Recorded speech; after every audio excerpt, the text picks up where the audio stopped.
Lilith has one of the oddest redemption stories that I can think of in pieces of media, because she is not shown as much of a redeemable character until the very end of season 1 of The Owl House, where we get a decent chunk of her backstory, and then in season 2, it really feels like you're not given much of a pushback from the characters that were initially on the opposite side of her. While Lilith is the older sibling, it has been shown in the flashbacks of both season 1 and season 2 that Ida is way more advanced magically than Lilith is, having a almost natural talent for learning how to do the spells while she lacks in discipline and social norms and actual retention of anything that isn't magic. I thought there'd be more. Where Lilith has those parts of learning and developing down pat immediately as a kid, having the main thing that the school is focused on be the one thing that your younger sister is excelling above your level, it begins to build a little bit of resentment, even though Lilith and Ida are very close siblings at the beginning of their timeline. They don't begin to develop separately until the events of Them's the Breaks Kids, where Ida's taken away to do the competition thing and there's her whole timeline of events, but it gives us a chance to see Lilith's reaction to not having Ida side by side with her. Within the flashbacks that we get, you see a resentment beginning to build in Lilith's mind towards Ida, not from a place of anger towards Ida, but a place of insecurity and having the goal to be in the Emperor's Coven, which she believes that Ida is also aiming for. Imagine us both getting in. We'll train together. We'll prank together. We'll study ancient history together. We'll kick butt together. Help demons and witches together. Take over the world together. Nothing can stop the Clawthorn sisters.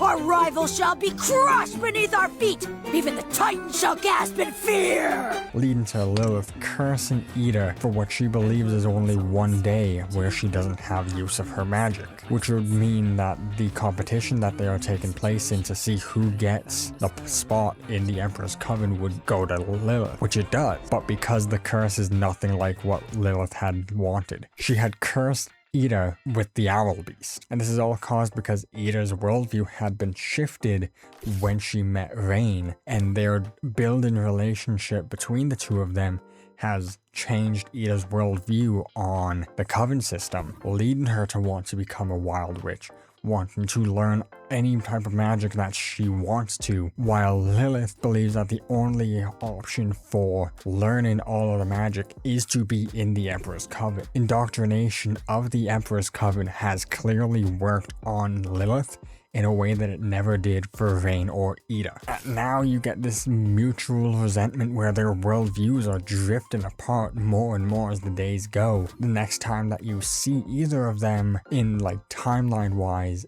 is Convention, where there's still this teasing sibling rivalry. You look like some sort of trash collector.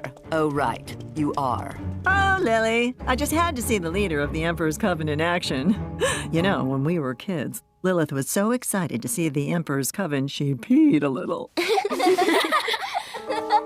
That's all for today. Underneath any of the legal stuff that is being portrayed between Ida's criminal history, essentially, and Lilith now being the top of the Emperor's Coven, there are these constant fights throughout the series, and like I had said, as the first season progresses, Lilith keeps trying to capture Ida for Emperor Belos, leading into Agony of a Witch, when Lilith has gotten her final chance to capture Ida and she finds out that Luz is snuck into the castle. Lilith uses Luz as bait, using her cunning mind, using her very tactical intuition to bring Ida to her, because it's become obvious to Lilith that chasing Ida is never going to work, so you need to get Ida to the castle on her own free will. And during the fight, Lilith is clearly outmatched, even though Ida is struggling with the curse more than ever, having to use Luz as a human shield multiple times in their fight. In this fight is also the point where Lilith lets it slip that she's the one who cursed Ida. You always thought you were better than me, that I could could never beat you in anything! I am better than you.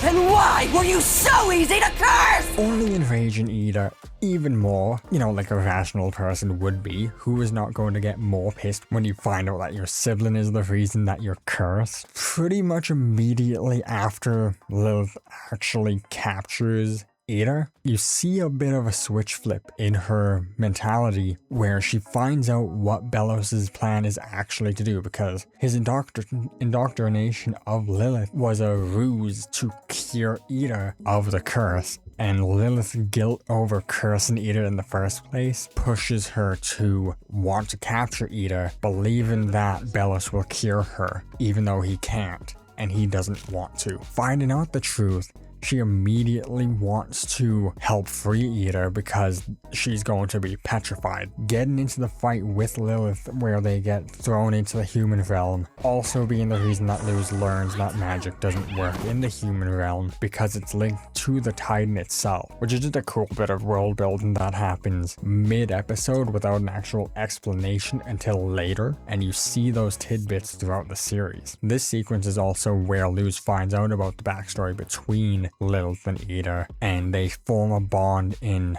just a fragile enough way to save Ada. All right, Lilith.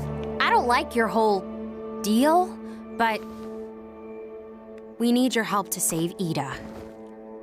Thank you. Before the end of season 1, where Lilith is evicted from the Emperor's Coven, stripped of her title, stripped of her magic when she decides to share the curse with Ada to save her. Immediately in season 2, you see the same Lilith and Ida dynamic that you saw with them as kids, where Ida's excelling while Lilith is struggling to live without magic. Ida's creative way of thinking is helping her develop skills very quickly and think of ways to make money and keep the kids safe and all this other shit, while Lilith is thrown into a downward spiral now that she is kicked out of her home, lost all the people she has surrounded herself with for the past decade or whatever, has no magic to rely on anymore, which is a skill that she had built enough confidence in to claim as her main skill, and is reduced down to the level that she believes